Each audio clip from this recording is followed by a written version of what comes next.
Hello everyone. আজি আমি পঢ়িম কুলম্বছ ল। তাৰ আগতে আমি কি পঢ়িছিলোঁ যে চাৰ্জৰ কেৰেক্টাৰ, চাৰ্জৰ বিহেভিয়াৰ বা এটা নিউট্ৰেল বডি কেনেকৈ চাৰ্জ কৰিব পৰা যায় by the process of induction, friction বা ৰাবিং অৰ বাই কণ্টেক্ট। তো এতিয়া আমি চাম কুলম্বছ ল। তো কুলম্বছ ল কি কৈছিল তাৰ আগতে এটা কথা তোমালোকক মনত কৰাই দিওঁ যে আমি কি পাইছিলোঁ চাৰ্জৰ বিহেভিয়াৰ যেতিয়া পঢ়িছিলোঁ যে পজিটিভ চাৰ্জ বা নেগেটিভ চাৰ্জ কি কৰে এটা এনটোক ৰিপালচিভ ফ'ৰ্চ দিয়ে বা ৰিপেল কৰে। যদি মই পজিটিভ বা নেগেটিভ লওঁ অপজিট পলাৰিটি তেতিয়াহ'লে কি হ'ব সি এটা এনটোক কি কৰিব এট্ৰাক্টিভ ফ'ৰ্চ বা এট্ৰাকশ্যন কৰে। তো এই যিটো ফ'ৰ্চটো যে পাওঁ ইয়াতে যিটো মই ফ'ৰ্চ পাই আছোঁ ৰিপালচিভ ফ'ৰ্চ বা এট্ৰাক্টিভ ফ'ৰ্চ আমি এইটো চাৰ্জৰ কেৰেক্টাৰ বুলি জানো, ঠিক আছে। কিন্তু এই ফ'ৰ্চটোৰ এমাউণ্টটো কিমান হ'ব বা ফ'ৰ্চটোৰ ডাইৰেকশ্যন কেনেকুৱা হ'ব, ফ'ৰ্চটো কিহৰ ওপৰত ডিপেণ্ডেণ্ট হ'ব, কি বস্তুত ভেৰি কৰিব মানে সেই গোটেইখিনি কোনে কৈছিল আমাক কুলম্বছ ল'ৰ দ্বাৰা কোৱা গৈছিল। তো কুলম্বছ ল'ই কি কৈছিল যদিহে মই ধৰি ল'লোঁ দুটা চাৰ্জ আছে plus Q1 and plus Q2 at A distance of R, দুইটাৰে মাজৰ ছেপাৰেশ্যন কিমান R। তো কুলম্বে কি কৈছিল যে আৰু এটা কথা ইয়াতে যে এই চাৰ্জবিলাক কিন্তু কি হ'ব লাগিব পইণ্ট চাৰ্জ হ'ব লাগিব। এতিয়া পইণ্ট চাৰ্জৰ মিনিং কি? পইণ্ট চাৰ্জ মানে এনেকুৱা নহয় যে এটা পইণ্ট থাকিব তাতে তোমাৰ চাৰ্জবিলাক থাকিব। তো পইণ্ট চাৰ্জৰ তেনেকুৱা কোনো স্পেচিফিক ডেফিনেশ্যন নাই। তো পইণ্ট চাৰ্জ মানে কি বুজায় যদিহে সিহঁতৰ ছেপাৰেশ্যনতকৈ সিহঁতৰ ডাইমেনশ্যনটো সৰু হয়, বহুত বেছি সৰু হয়, সেইটোকে আমি কি বুলি কওঁ পইণ্ট চাৰ্জ বুলি কওঁ। তো পইণ্ট চাৰ্জৰ বস্তুটো মনত ৰাখিবা, ভুল নকৰিবা কেতিয়াও। পইণ্ট চাৰ্জ মানে তাৰ ডাইমেনশ্যন যে বহুতেই সৰু হ'ব তেনেকুৱা নহয়। ডাঙৰ স্ফেয়াৰটো তোমাৰ কি হ'ব পাৰে পইণ্ট চাৰ্জ হ'ব পাৰে যদিহে তাৰ ছেপাৰেশ্যনটো কি হয়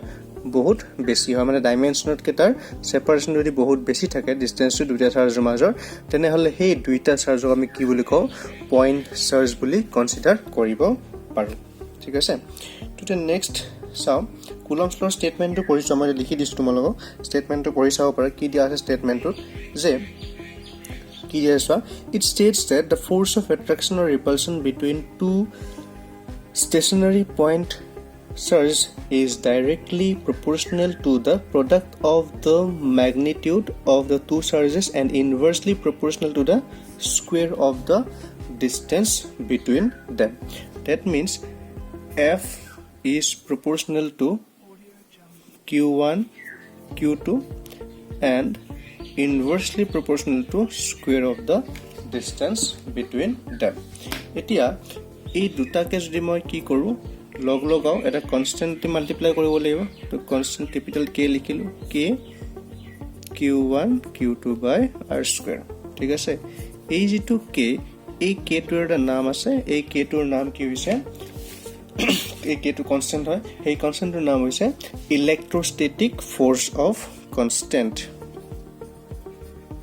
ইলেক্ট্ৰষ্টেটিক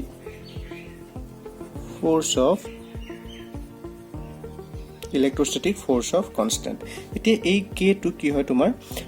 এই কেটো কাৰ ওপৰত ডিপেণ্ড কৰে মিডিয়ামৰ ওপৰত ডিপেণ্ড কৰিব এক নম্বৰ, আৰু ছেকেণ্ডলি ডিপেণ্ড কৰে ইউনিটৰ ওপৰত। ইউনিট মানে কি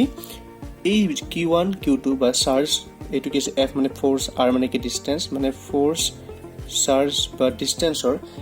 কি মই এনেকুৱা ইউনিট ল'ম CGS ল'ম নে SI ল'ম তাৰ ওপৰত কি কৰে এই K ভেলুটো ডিপেণ্ড কৰে। আৰু K মানে কি হৈছে কি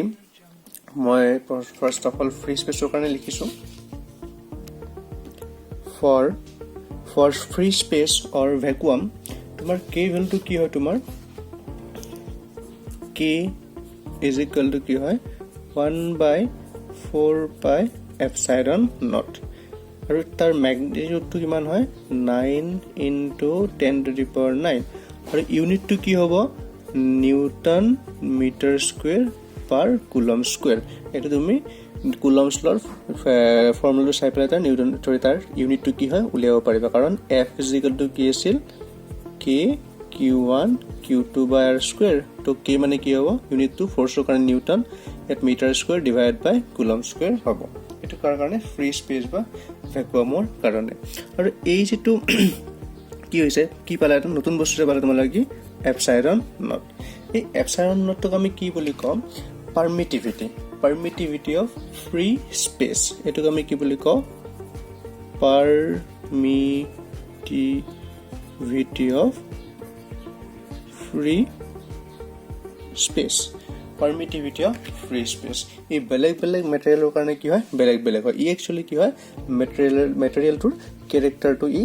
এই নাম্বাৰটো মানে পাৰমিটিভিটিৰ পৰা মই গম পাম ঠিক আছে তো এইটো কি কম মই পারমিটিভিটি অফ ফ্রি স্পেস বা ভ্যাকুয়াম আৰু ইয়াৰ ভ্যালুটো হৈছে এটা কনস্ট্যান্ট ভ্যালু এটা আছে 8.85 into 10 to the power minus 12 coulombs ইসা কে মানে কি আছে 1/epsilon naught তো ইয়াৰ ইউনিটটো হৈছে নিউটন মিটাৰ স্কয়াৰ পাৰ কুলম স্কয়াৰ তো এপসাইলন নটটো কি আছে 1/k হ'ব তাৰ কাৰণে ইউনিটটো কি হ'ব কুলম স্কয়াৰ পাৰ নিউটন পাৰ মিটাৰ স্কয়াৰ হ'ব তো ওলাবলে মনত ৰাখিবলে একদম ইজি তো ফ্ৰি স্পেসৰ কাৰণে মই এপসাইলন নট লিখো বা যিকোনো মিডিয়াম ইউজ কৰো মই ধৰি লৈছো মই যিকোনো কিবা মই মিডিয়াম ললো তাৰ কাৰণে মই কি লিখিম তাক মই লিখিম এপসাইলন তেতিয়া মই এপসাইলন নট বুলি নিলিখো আৰু ইয়াক আমি কি বুলি কম absolute পাৰমিটিভিটি of the given medium মানে যেটো মিডিয়াম মই ইউজ কৰিম এটুক মই কি কম এবসলিউট পাৰমিটিভিটি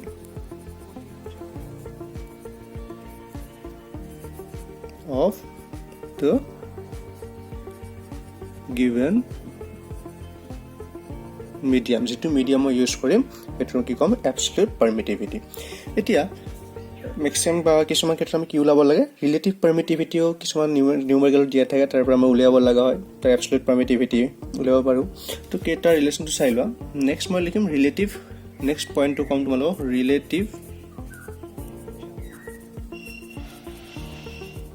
permittivity और ताक আমি কি বুলি কও ডাইইলেক্ট্ৰিক কনস্ট্যান্ট বুলিও বুজাও ৰিলেটিভ পাৰমিটিভিটি অৰ ডাইইলেক্ট্ৰিক কনস্ট্যান্ট বুলিও বুজাও এটো কি একচুয়ালি নামটো দেখিলে গম পাই ৰিলেটিভ দ্যাট মিন্স কি ৰিলেট কৰিম মই কোনবাৰ লগত তো তাক আমি এপসাইলন r বুলিও বুজাও অৰ তাক মই এটা স্মল k ৰেও বুজাব পাৰো তো ক্যাপিটাল k ৰে যদি বুজাও আৰু তুমি স্মল কেৰে বুজাব পাৰা তো হেতু মানে কি হৈছে ইট ইজ আ ৰেশিও বিটুইন কি হয় ৰেশিও between absolute পাৰমিটিভিটি of free space ঠিক আছে তো কি পালো মই ইয়াৰ পৰা এপসাইলন r বা k মানে কি হয় epsilon divide by epsilon not তো ইয়াৰ পৰা মই এনেকৈ আৰু এটা লাইন লিখিব ল'ব পাৰো এপসাইলন মানে কি লিখিব পাৰো মই maybe epsilon into epsilon r লিখিব পাৰো অৰ আমি কি লিখিব পাৰো epsilon not into small k লিখিব পাৰো কনফিউজ নহবা এই k টো কি হৈছে স্মল k টো তোমাৰ কি হৈছে ডাইইলেক্ট্ৰিক কনস্ট্যান্ট আৰু এই k টো কি হৈছে ক্যাপিটাল k টো কি হৈছে কি আছিল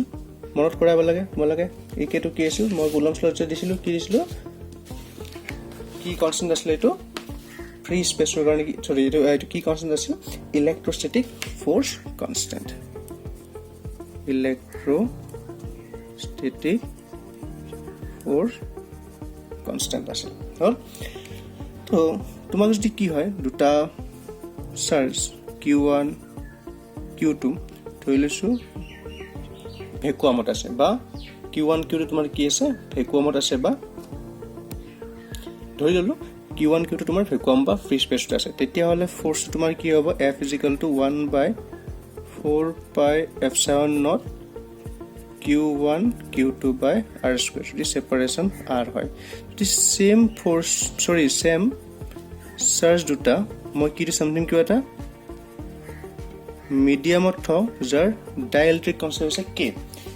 ডাইইলেক্ট্ৰিক কনস্ট্যান্ট k হয় তাৰ কাৰণে f মিডিয়াম হ'ব 1/4 পাই বাৰ কি লিখিম মই এপসাইলন নট লিখিম বা অনলি এপসাইলন লিখিম এপসাইলন নট নিলিখো তো q1 q2 by r square তো এই এপসাইলনৰ জায়গাত মই কি লিখিব পাৰো এপসাইলনৰ জায়গাত মই কি লিখিব পাৰো অলপ আগতে দেখাইছো এই এপসাইলনৰ জায়গাত মই কি লিখিব পাৰো এপসাইলন নট ইনটু r বা এপসাইলন নট ইনটু k লিখিব পাৰো মানে কি হ'ব 4 pi epsilon not into k q1 q2 by r square তো এটা তোমালোকে দেখি কথা তো 1/4 pi epsilon not q1 q2 by r square মানে কি f divided by k তো কি গম পালো ভ্যাকুয়ামত থাকোতে যিমান তোমাৰ কি আছিল ফোৰ্স আছিল সেই ফ'ৰ্চটো কি হৈ যায় মই এটা মিডিয়ামত থওঁ আৰু মিডিয়ামৰ ডাইইলেক্ট্ৰিক কনষ্টেণ্ট যদি কে হয় তেনেহ'লে কি হৈ যায় সি কে টাইমছ ডিক্ৰিজ হৈ যায় ঠিক আছে তো নেক্সট এটা কথা কোৱাচোন যে ডাইইলেক্ট্ৰিক কনষ্টেণ্ট কে অৰ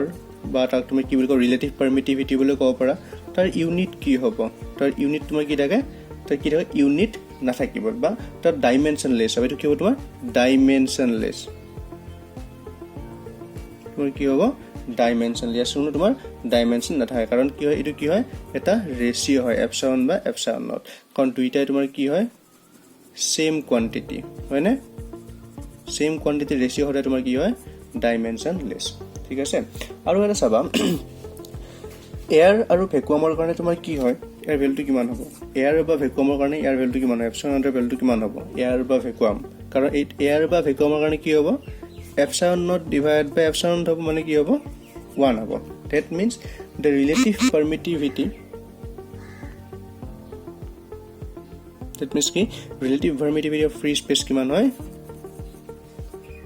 ফ্ৰী স্পেচৰ কাৰণে কে ভ্যালু কিমান 1 এন্ড বাকি বেলেগ মিডিয়ামৰ কাৰণে কি হ'ব 1 তকৈ সদায় ডাঙৰ ভ্যালু হয় আৰু কণ্ডাক্টৰৰ কাৰণে কি হয় কণ্ডাক্টৰৰ কাৰণে তাৰ ভ্যালুটো কিমান হয় তাৰ ভ্যালুটো হয়